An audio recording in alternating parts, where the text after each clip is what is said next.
বর্তমানে অনেক তরুণ চাকরি নামক সোনার হরিণের পেছনে না ছুটে গ্রামে খামার তৈরি করে স্বাবলম্বী হচ্ছে। এখন কৃষিকাজ কিংবা গৃহপালিত পশু যেমন গরু, ছাগল, ভেড়া ইত্যাদি পালন করে মাসে হাজার হাজার টাকা আয় করা সম্ভব।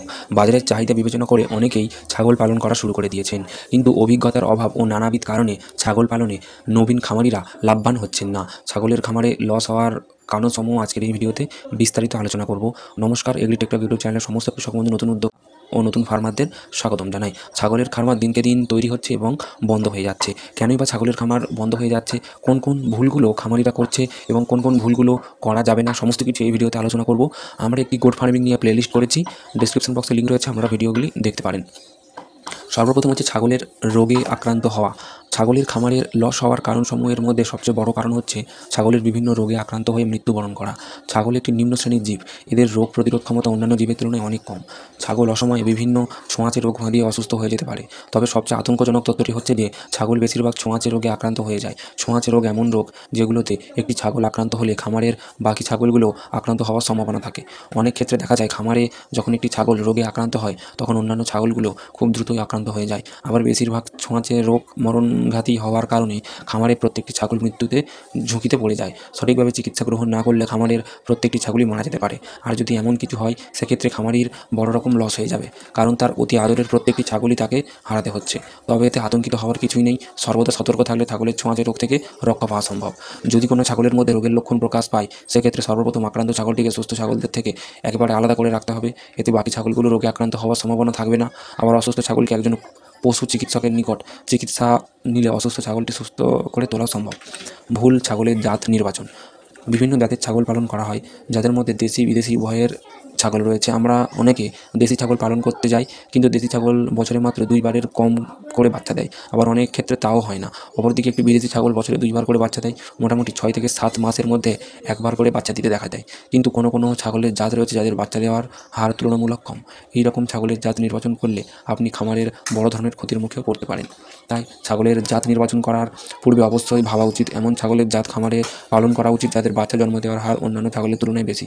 এক্ষেত্রে বিদেশি ছাগল নির্বাচন করা যেতে পারে, কারণ এদের বাচ্চার জন্ম দেওয়ার হার তুলনামূলক বেশি এবং খুব দ্রুতই এরা বড় হয়ে ওঠে।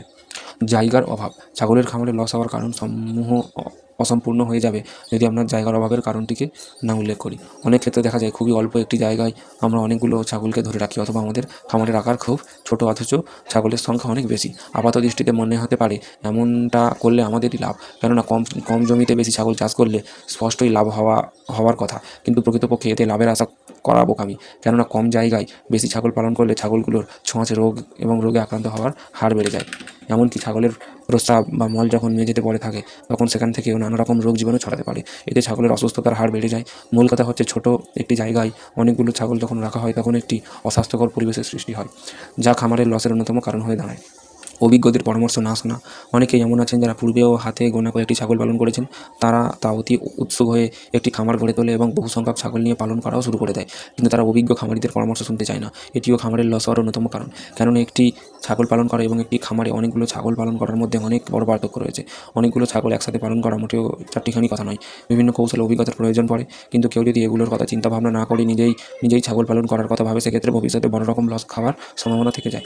বিশেষ করে অনেকেই শুধুমাত্র ইউটিউব ভিডিও দেখেই খামার দেওয়ার চিন্তা ভাবনা করেন। তাদের এই বিষয়ে সাবধান অবলম্বন করা উচিত। এই যে আমার ভিডিওটি আপনারা দেখছেন, আমার ভিডিও দেখলে হবে না, কোনো একটি পরামর্শ কোনো একজন ম্যানুয়াল লোককে ধরুন এবং তার কাছ থেকে ছাগলের ট্রেনিং নিন এবং ছাগলের পরামর্শ নিন। ইউটিউব, ফেসবুক, ইনস্টাগ্রাম থেকে ছাগল পালন করা যায় না। 5 নম্বর হচ্ছে ছাগলের খাবার। আমরা কয়েকটি ছাগলের খামারের লস হওয়ার কারণসমূহ জেনেছি, এবার জেনে নিই সবচেয়ে বড় কারণটি হচ্ছে আমরা যখন একটি ছাগলের খামার দিই তখন শুরু থেকেই আমাদের ছাগলের খাবার সম্পর্কে ধারণা রাখতে হয়। অনেক সময় দেখা যায় ছাগলের খাবারের মূল্য বাজারে বৃদ্ধি পায়, কিন্তু বাজারে ছাগলের দাম কেমন একটা বাড়ে না। এতেই আমাদের খামারিরা বড় রকম লসের দিকে ধাবিত হয়।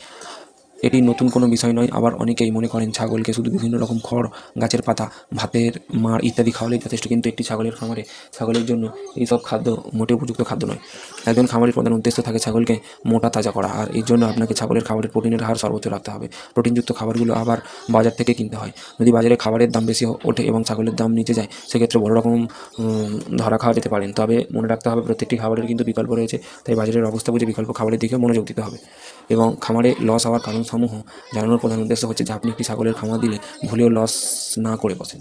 যদি আপনি ছাগলের খামার দিয়ে লাভবান হতে চান, সেক্ষেত্রে আমরা যে তথ্যগুলি আপনাদের সঙ্গে শেয়ার করলাম অবশ্যই আপনারা মানুন, আপনারা লস করবেন না। ছাগলের খামারে লস হওয়ার কারণসমূহ শুধু জেনে নিলেই হবে না এবং অবস্থা বুঝে ব্যবস্থা গ্রহণও করতে হবে। ছাগলের খামারে লস হওয়ার সবথেকে বড় কারণ হিসেবে ধরা হয় বিভিন্ন ছোঁয়াচে রোগের কারণে ছাগলের মৃত্যু।